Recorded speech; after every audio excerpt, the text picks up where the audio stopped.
Topic है mode बहुलक। Means इसका मीन्स होता है maximum number of repetition. Individual series लेंगे, इसके अंदर जैसे हमने इतने सारे टर्म्स लिए, अब इसके अंदर देखेंगे कि बहुलक क्या होगा। बहुलक का मतलब जो नंबर जितने टाइम रिपीट होगा वही बहुलक होगा।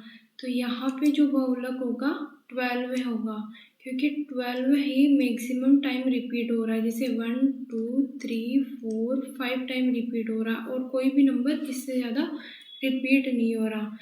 तो आगे अपन देखेंगे जैसे डिस्क्रीट सीरीज, उसके अंदर बहुलक होता है, उसको देखेंगे। इस सीरीज के अंदर x और f दो टर्म्स दे रखी है।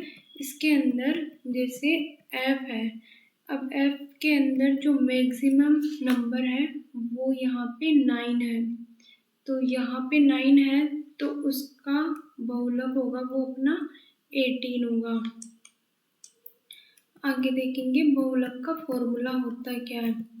इसके अंदर फॉर्मूला होता है z equal l plus f1 minus f0 upon 2f0 minus f2 into h।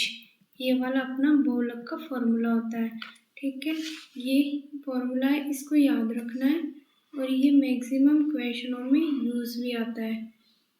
इस बार जो फर्स्ट ग्रेड का एग्ज़ाम हुआ था उसके अंदर इससे ही क्वेश्चन आया था 2026 के अंदर।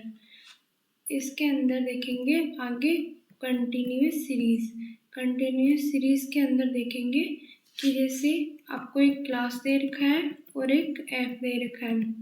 क्लास के अंदर दे रखा है आपको 0 से 10, 10 से 20, ये वाली पूरी टेबल दे रखी है। एफ की टेबल ये दे रखी है। यहाँ से अपने को इस फॉर्मूले में, बहुलक वाले फॉर्मूले में वैल्यू रखनी है। तो एल अपन जानते हैं, एल लोअर लिमिट होता है, यहाँ से इसकी एल की वैल्यू है। जैसे इसके अंदर मैक्सिमम नंबर कौन सा है 6, तो ये इसको अपन ब्लॉक बनाएंगे इसका, और यहाँ पे 30 है वो इसका लोअर लिमिट हो जाएगा। इन सब में डिफरेंस कितना है इस सीरीज में 10 का, तो h की वैल्यू कितनी हो जाएगी 10।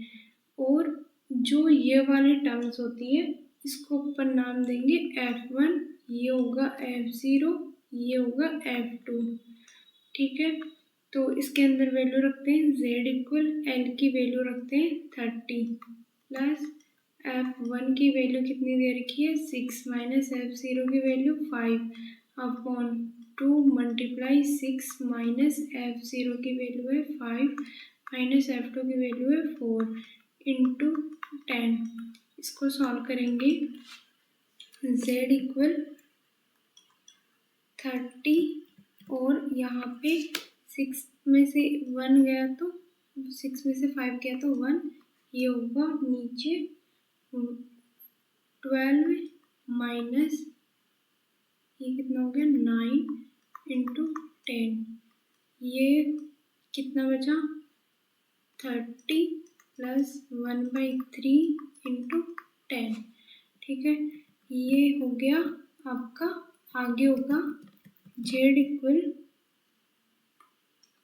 आंसर 30 प्लस 3.33 इक्वल 33.33, ये आपके z की वैल्यू आ गई। ठीक है, जो बहुलक होता है उसके अंदर माध्यक, माध्यिका और बहुलक, इन तीनों में एक कॉमन रिलेशन होता है। ये रिलेशन बहुत यूज होता है इनका, इसके बेस पे भी बहुत सारी प्रॉब्लम पूछी जाती है। जैसे बहुलक 1 बहुलक इक्वल 3 माध्यिका माइनस 2 माध्य, ये इसका फॉर्मूला होता है। बहुलक को रिप्रेजेंट करते हैं z से, z equal 3m minus 2x बार, क्योंकि अपने माध्य है उसको x बार से रिप्रेजेंट किया है। ठीक है, यहाँ से अपन कुछ रिलेशन भी देख लेते हैं इनके।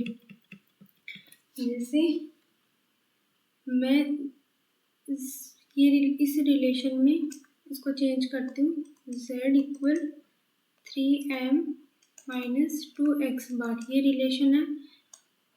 बोथ साइड x बार मतलब माध्य को अपन सब्सट्रैक्ट कर रहे हैं दोनों तरफ की तरफ, तो ये हो जाएगा z minus x bar equal 3m minus 2x बार माइनस एक्स बार। दोनों इस इक्वेशन में भी और इस इक्वेशन में भी x बार को माइनस कर रहे हैं। यहाँ से हो गया z minus x bar equal 3m minus 3x bar. यहाँ से 3 कॉमन आ जाएगा, z minus x bar equal 3m minus x bar. यहाँ से जो आपका फॉर्मूला होगा z minus x bar upon 3 equal m minus x bar, ये आपका फॉर्मूला हो जाएगा।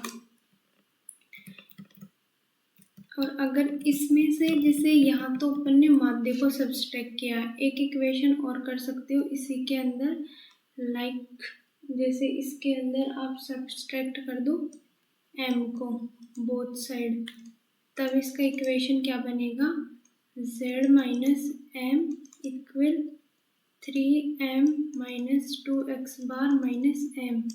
तो ये हो गया z माइनस m इक्वल 3 में से 2m माइनस 2x बार, यहाँ से z minus m equal 2 common ले लो m माइनस x बार।